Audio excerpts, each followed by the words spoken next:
And ayoko rin po kasi putulin yung extension is medyo mahaba siya.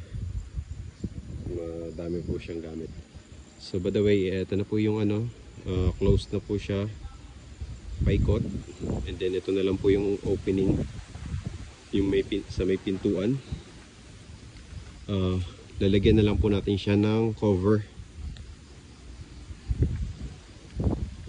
para talagang walang pumapasok na hangin. So check po natin sa loob.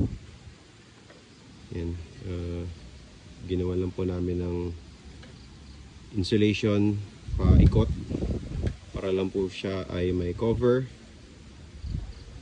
Yan, so ganyan po siya lalabas. And ito naman po ay 100 pieces lang. So starting ulit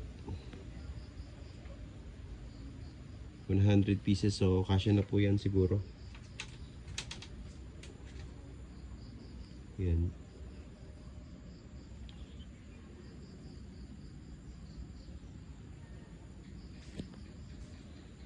So yun, medyo malaki-laki pa yung space natin dito sa gilid. Ito po yung pang-cover natin dito sa may pintuan.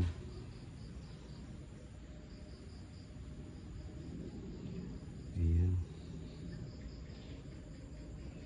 So, ayan po ang latest update sa ating chicken coop. Sa wakas makakapag-start na po ulit tayo bukas. And then